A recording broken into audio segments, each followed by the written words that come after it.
Hello, I think I'm recording.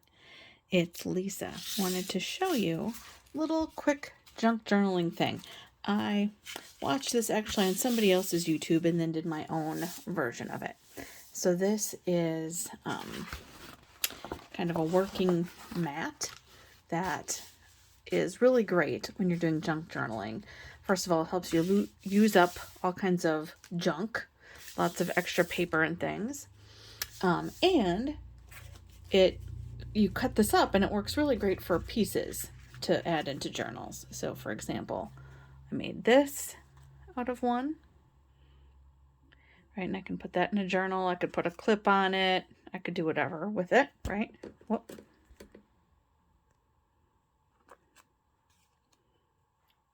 And this camera right in front of my face, so apologies.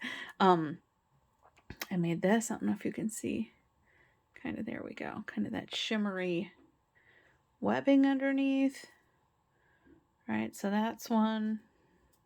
I can glue it in a journal. This would go really nice like on an envelope window or something like that. I could make a clip if I wanted to with it. Here's another one. These are just stickers and shapes. Try to do kind of in threes, right? Because our eyes like the triples. So anyway, and you could do any kind of die cutting or whatever on there. I just happen to have stickers. But I thought this was a good way for me to use up some of my extra scraps and things. So I'll get those out of the way. And then I'll show you really quick kind of how I did this. Or at least the first step. And then tell you kind of how I did the rest of it. So, the base, just a grocery bag. I'm actually going to use, well, I can use this one. This one has a seam in it, but that should be fine. I like to put it on this side. You can see we have a Woodman's in town. So that then I have the blank side. Right, it's just a little bit nicer. I did actually some spraying on the back of this one, but that's okay. Right, I kind of like it blank on the back. So, just take one of these, and that gives me a nice thick base. The person who I saw on YouTube actually, she, I think, used the paper as the base. But, so, grocery bag, one grocery bag gives me two. The bottom I throw away or recycle. The sides I'll use to make tags and stuff, or other journal pages. But what I used in the other one and what I'll use in these, like I bought this box of ephemera that had letters in it. These are just some old book pages from a book where I ripped out the pages because I wanted to use the cover to make a journal. I have this gastronomy book. It's almost like a dictionary, but for food. So that's fun to use. It's a little bit older.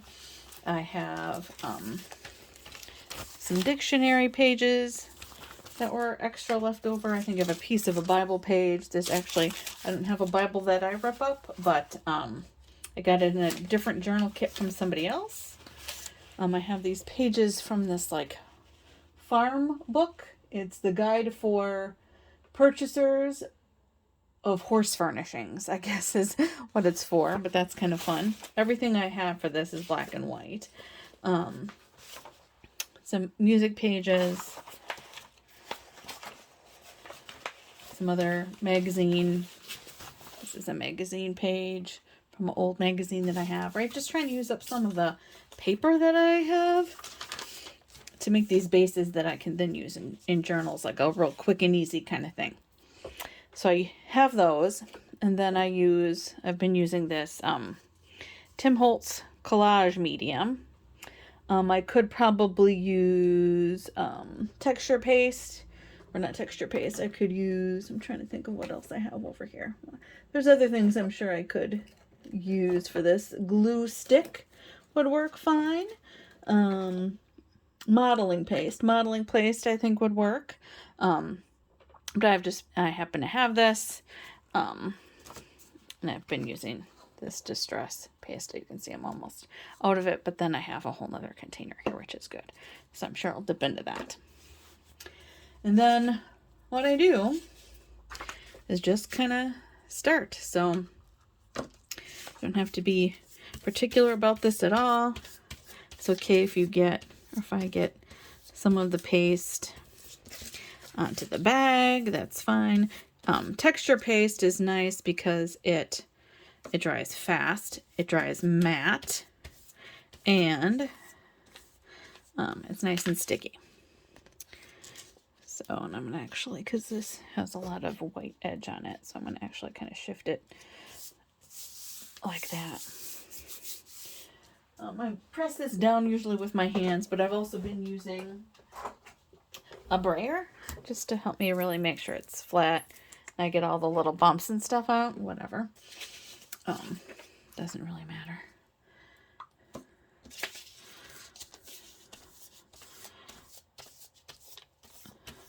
right, and just put this on. Nice, good coat, but it doesn't have to be so thick that it makes the book soggy, but a good coat.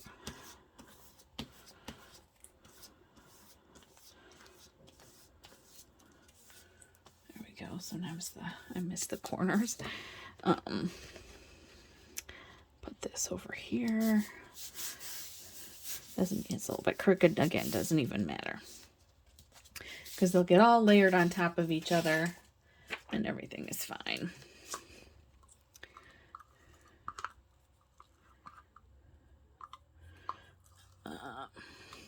Use that up and then that'll be the end of that jar.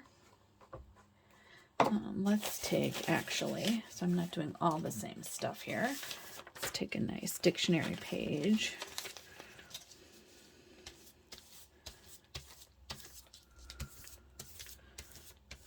Get that all. And this is a little bit thinner paper, right? Different kind of texture of paper.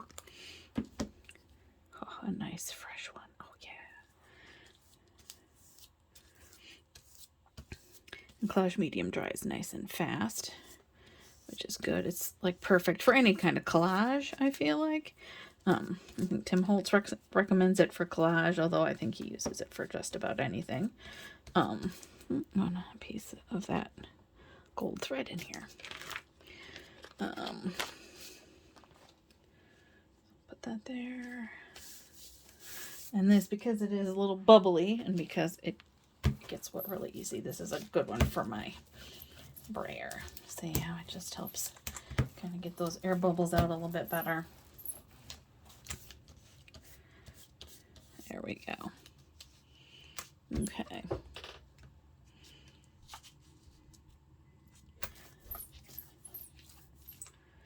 Good. And then let's do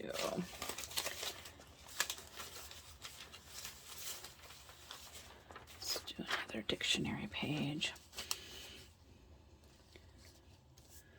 Right, again, just some cases with my really big pages, I rip them. I'll show you that in a second. This is just kind of my base, so I'm okay with a little bit bigger. Again, there's going to be overlap. The mat board gets nice and thick, which is good. It's a little bit sturdy, right? Not thin enough. I think that you could run it through like a die cutting machine, but thick enough that it has some heft to it. All right, so again, I could use it for other things. Just smooth this out a little bit. This one I think might need a little bit more paste on it, or at least that corner.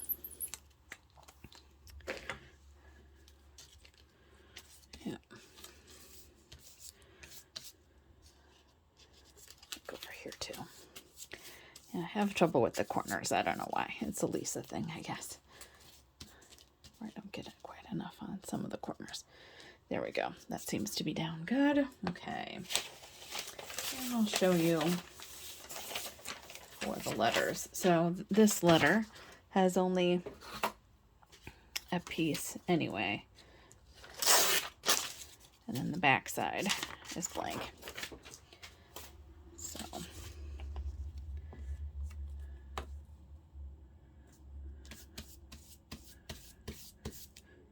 put some of that on there.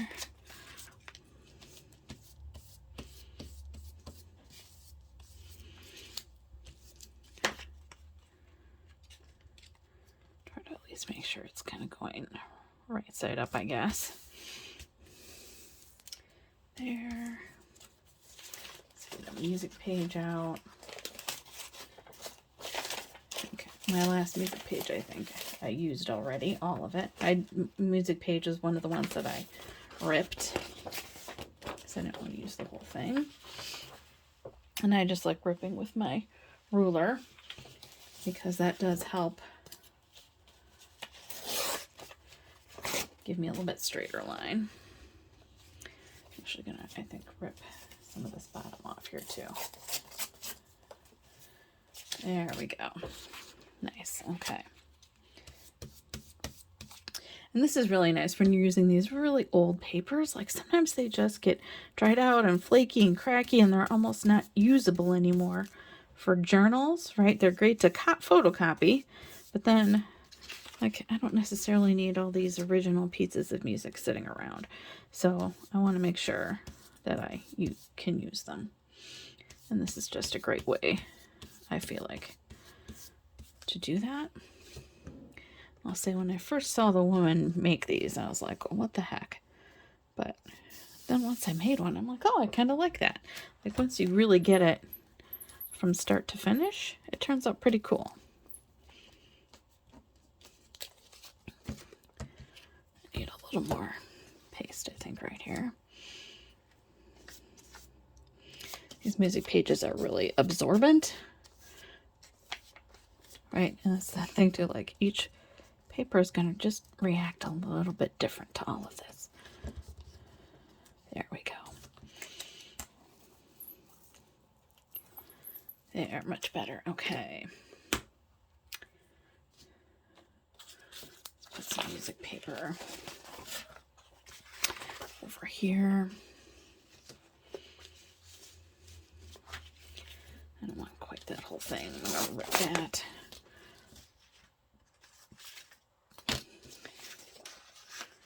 There we go.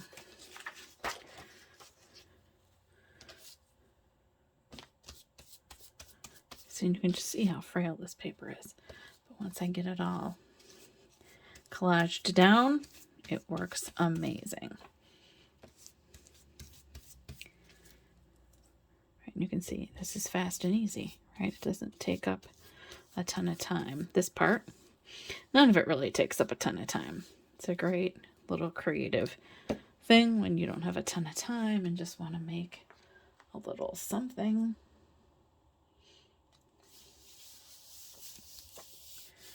Okay, now on this side I've got a lot of things going this way, so I need some sideways things. Let's see what I've got here.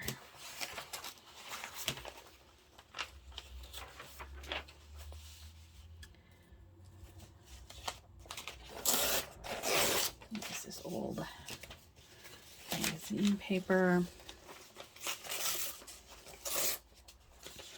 Right, and it gets a little ripped, and that's okay too.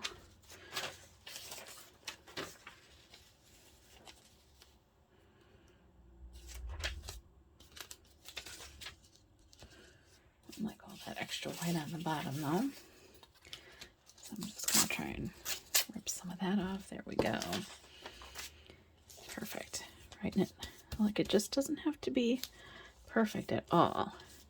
It can be as sloppy or not sloppy as you want. I could use my paper cutter and cut out perfect pieces, or like this one is real jaggedy at the top, and I'm totally good with that because I don't want this to look completely like factory produced. You know what I'm saying?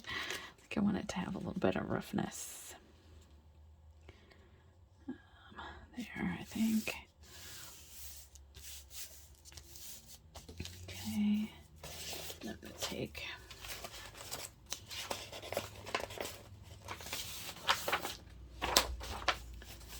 one of these here.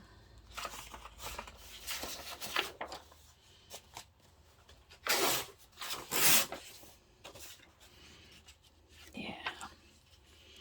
Right, and they're all kind of different levels of yellow and agedness. All right. They're not all the same kind of worn out yellow. They're not all as old and dried out as the others. Again, doesn't matter. That's what makes it interesting, I think.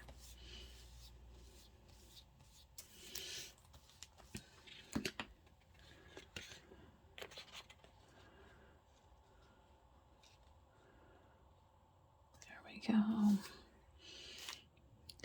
Get my brayer out. That just applies a nice level of pressure, I feel like. Nice and even. I think here I didn't get quite enough collage medium before it started to dry again. Lisa and her corners problem. There we go. Okay. Let's put a little more writing on here.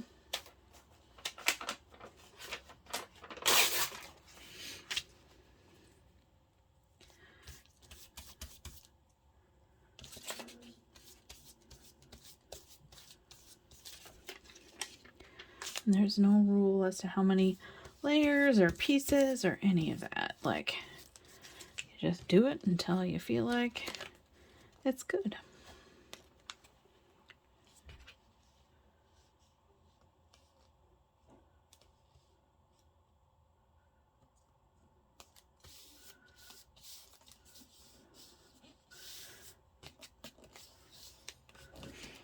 Get a little more rolling that out. Okay. Let's see, I've got some other smaller kind of pieces, I think, in here.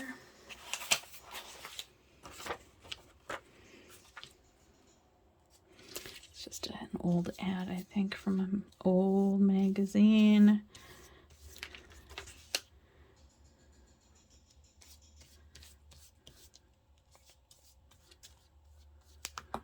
There we go. Let's put that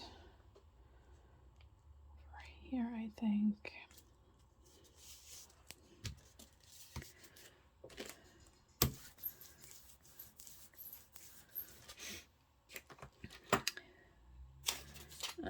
What else?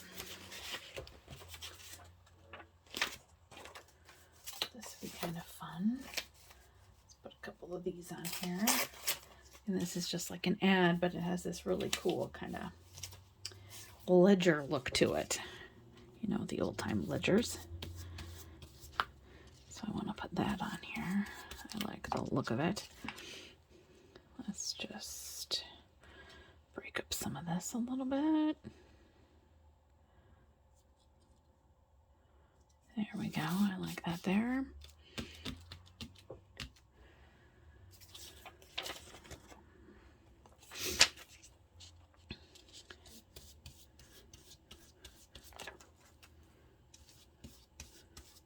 Okay. That's him almost done.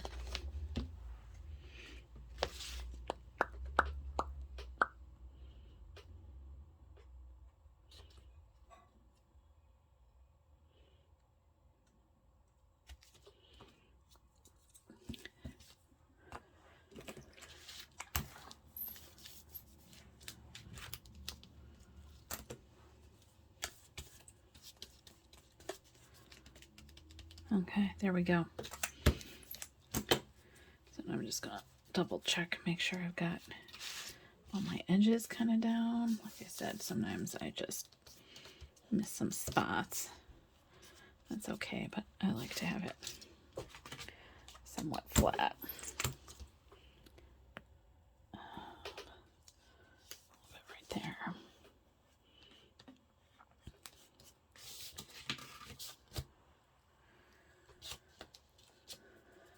Okay. Maybe a little more of this letter. I've been liking this handwriting a lot.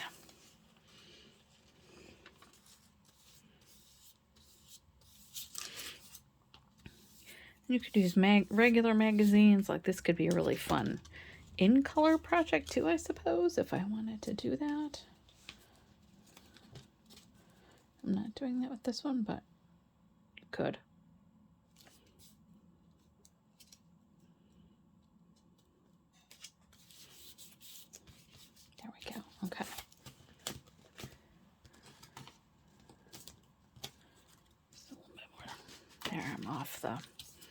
off my mat so it's not staying. Okay, there we go.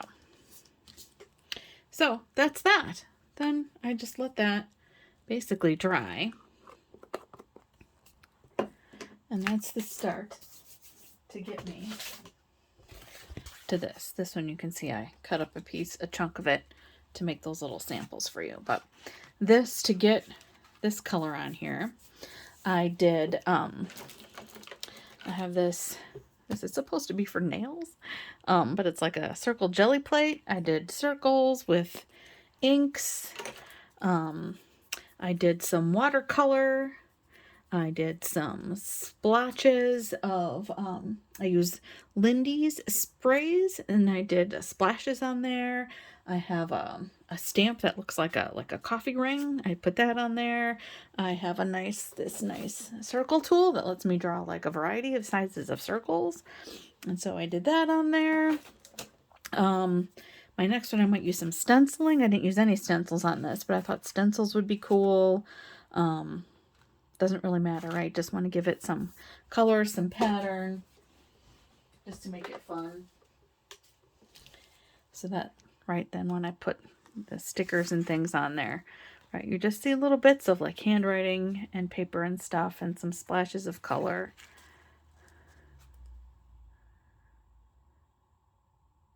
And that's it. All right, so there you go. Maybe tune in next time, and we can try some different things with the mats, the bases, around coloring. That might be fun to do together. Thanks for watching.